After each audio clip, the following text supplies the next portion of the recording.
श्री महादेव जी बोले, महामुने, तदंतर अति बुद्धिमान गिरिराज ने भगवान शंकर के समक्ष दंडवत प्रणाम करके विनय पूर्वक कहा।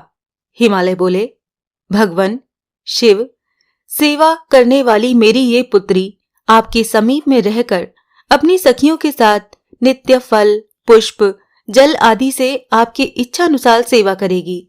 श्री महादेव जी बोले, तदंतर बुद्धिमान महायोगी प्रसन्न चित्त भगवान शंभु ने अपने ज्ञान चक्षु से उनको तत्वतः जानकर गिरिराज से स्वीकृति सूचक कल्याण वचन कहा। मुने, इस प्रकार अपनी पुत्री को महायोगी भगवान शंकर के समीप छोड़कर गिरिराज पुनः अपने उत्तम स्थान को चले गए। इस प्रकार भगवान शंकर के द्वारा तपस्या पूर्वक जिन देवी की स्वयं प्रार्थना की गई थी, भक्तों पर कृपा करने वाली वो देवी उस वन में स्थित हो गईं। भगवान शंकर ने ध्यान करते हुए अपने हृदय में स्थित उन महेश्वरी को उत्सुकता पूर्वक सहसा भार्या के रूप में मन से स्वीकार नहीं किया। महामुने, महादेवी भगवती के मन में भगवान शंकर को मोहित करने की इच्छा हुई। इसके निमित्त देवताओं के द्वारा जो उपाय किया गया उसे सुनिए। तारकासुर से पीड़ित होकर सभी देवता ब्रह्मा जी के पास गए और प्रणिपात पूर्वक प्रणाम करके जगत के स्वामी उन ब्रह्मा जी से बोले, त्रिलोकेश ब्रह्मन, सुनिए, असुरों में श्रेष्ठ तारकासुर नामक राक्षस युद्ध में हम सभी देवताओं को परास्त करके स्वयं इंद्र बन गया है। आपका दिया हुआ वरदान पाकर गर्वित उस राक्षस तारकासुर ने सभी देवों को राज्य विहीन एवं भार्या विहीन कर दिया है। इंद्र, चंद्रमा, वरुण, यम, अग्नि, निरति, वायुदेव और कुबेर, ये सभी उसके आज्ञाकारी बने हुए हैं। हम लोग जहां जहां जाते हैं वहां वहां वो पहुंच जाता है। यहाँ तक कि पाताल लोक में भी जाकर वो प्रजाओं को निरंतर पीड़ित करता रहता है। इस प्रकार उस बलवान के द्वारा तीनों लोकों में सब कुछ हरण कर लिया गया है। आपके बिना हम लोग इसका कोई उपाय नहीं देख रहे हैं। त्रिजगत पते, आप उसके वध का उपाय सोचिए अथवा हम लोगों के रहने के लिए कोई स्थान बनाइए। त्रिजगत पते, आप ही सृष्टि के कर्ता हैं, जो उचित लगे वही कीजिए। ब्रह्मा जी बोले, मेरे ही वरदान से तारकासुर बलवान हुआ है, इसीलिए युद्ध में उसको मारने का मेरा प्रयत्न उचित नहीं है। आप लोगों का संरक्षण भी मेरा कर्तव्य ही है, किंतु मैं समुचित रूप से उसे करने में समर्थ नहीं हूं, क्योंकि उसने मुझे अपनी तपस्या द्वारा प्रसन्न कर रखा है। देव श्रेष्ठो, मैं एक उपाय बतलाता हूं, आप लोग ध्यान से सुने। उस तारकासुर को न भगवान विष्णु मार सकते हैं, न भगवान शंकर, न मैं और न ही आप लोग। भगवान शंकर के पुत्र को छोड़कर उसे मारने वाला अन्य कोई नहीं है। आप लोग शीघ्र वैसा उपाय सोचिए जिससे कि भगवान शंकर तपस्या को छोड़कर शीघ्र विवाह कर लें। प्रकृति स्वयं अपनी लीला से गिरिराज के घर में उत्पन्न हुई है। वो भी वन में भगवान शंकर के सामने विद्यमान है।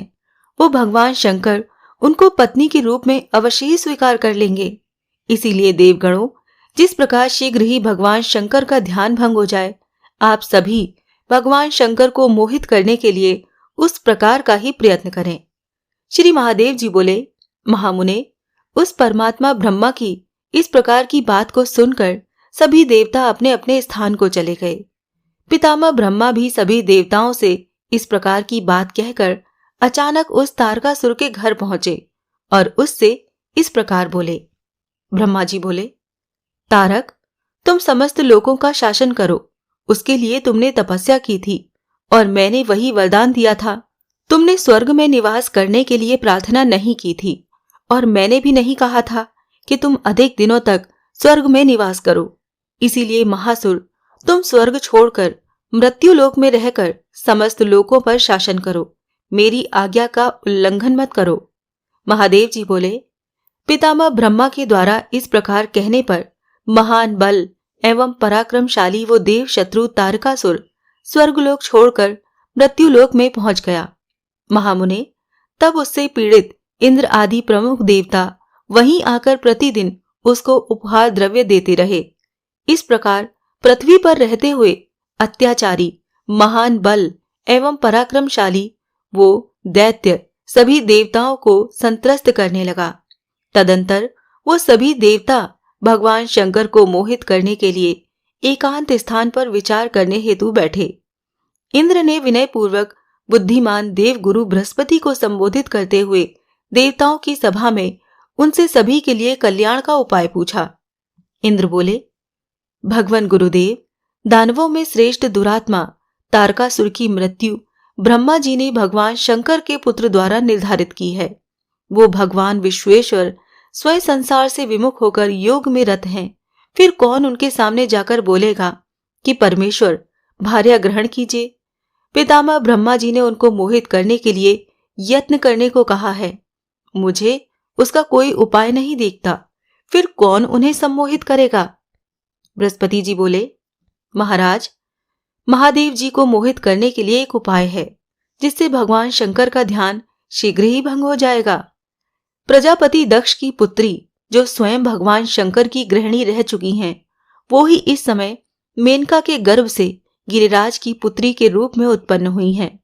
महामते, उनके ही परम रूप का ध्यान करके उनको पत्नी के रूप में प्राप्त करने के लिए भगवान विश्वनाथ तपस्या कर रहे हैं। नहीं तो योगियों के द्वारा ध्यान गम्य उन सर्वथा विजितात्मा देवादिदेव के लिए इस उग्र तपस्या का और क्या प्रयोजन है। भक्तों का कल्याण करने वाली वो देवी भी प्रसन्न होकर भगवान विश्वनाथ के निकट चली आई हैं और निरंतर वहीं रह रही हैं। चिरकाल तक योग चिंतन करने से भगवान विश्वनाथ के काम आदि भाव नष्ट हो गए हैं। इसी कारण वो शंभु उन पार्वती को कभी भी ग्रहण नहीं करते हैं। इसीलिए सभी लोगों को मोहित करने वाले पुष्पधनवा कामदेव को बुलाकर भगवान विश्वनाथ का ध्यान भंग करने के लिए नियुक्त कीजिए। उसके बाण से बिद्ध होकर भगवान शंकर तपस्या से विमुख होकर पुनः पार्वती को शीघ्र ही पत्नी रूप में स्वीकार कर लेंगे। श्री महादेव जी बोले, देवगुरु बृहस्पति के ऐसा कहने पर अति बुद्धिमान देवराज इंद्र ने पुष्पधनवा कामदेव को बुलाकर ये वचन कहा।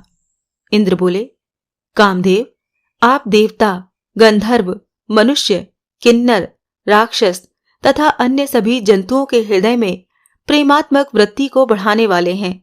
आप मेरी आज्ञा से तीनों लोकों में प्रीति विवर्धक मेरा एक महान कार्य करके इस संपूर्ण संसार की रक्षा कीजिए।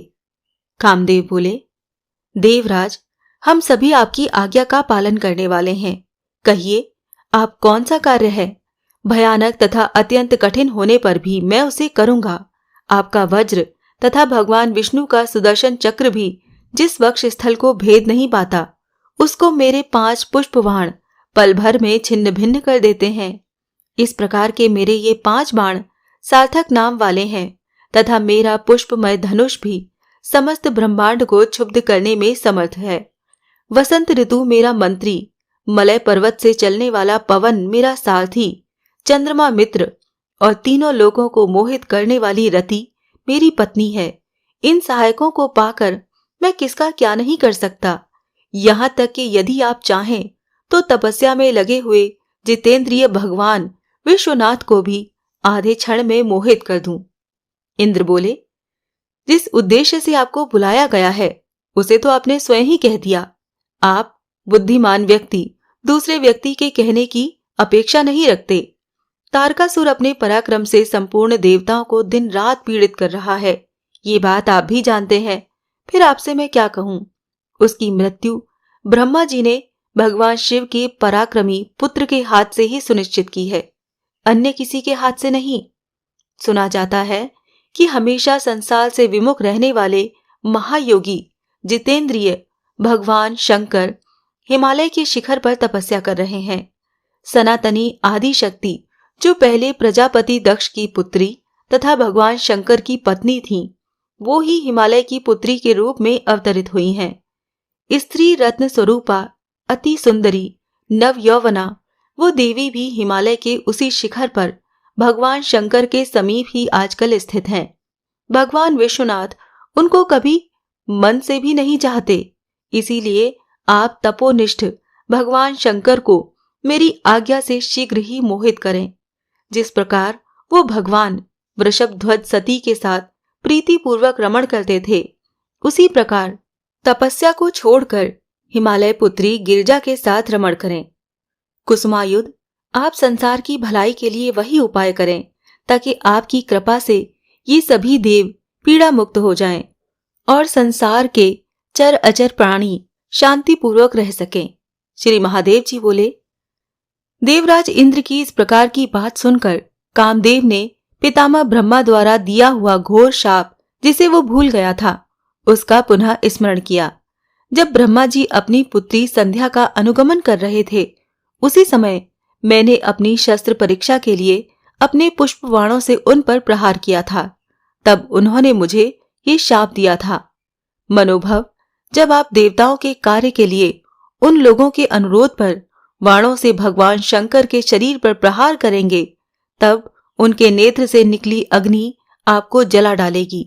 मेरे शाप का वही समय आ गया है जिसका निवारण करना कठिन है। कोई भी व्यक्ति प्रारब्ध का उल्लंघन करने में समर्थ नहीं है।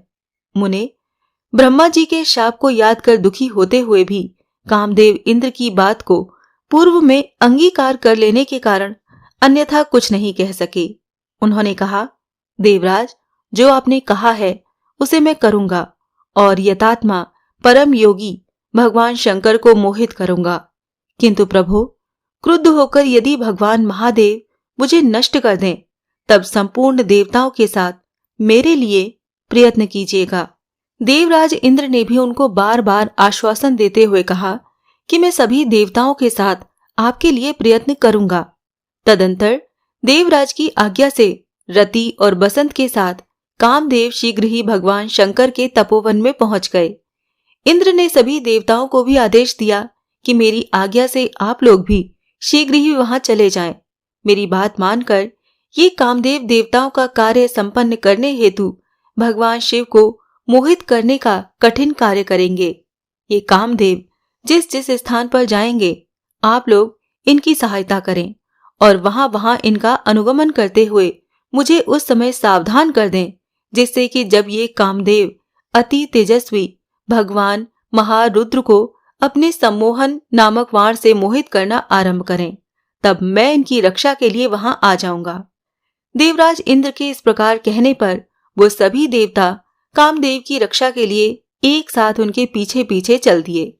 मुने, कामदेव बसंत ऋतु और अपनी पत्नी रति के साथ महादेव भगवान शिव के आश्रम में प्रवेश कर कुछ समय के लिए स्थित हो गए, किंतु सबको मोहित करने वाले कामदेव ने ऐसा कोई अवसर नहीं पाया जिससे कि वो उनके शरीर में प्रवेश कर सकें। मुनि श्रेष्ठ, बसंत ऋतु के आगमन से पलाश, केसर आदि अन्य भी बहुत से वृक्ष पुष्पित हो उठे। इस ऋतु के आने से मल्लिका, मालती, जूही और मालती लताओं में फूल खिल उठे और सरोवरों में कमल खिलने लगे।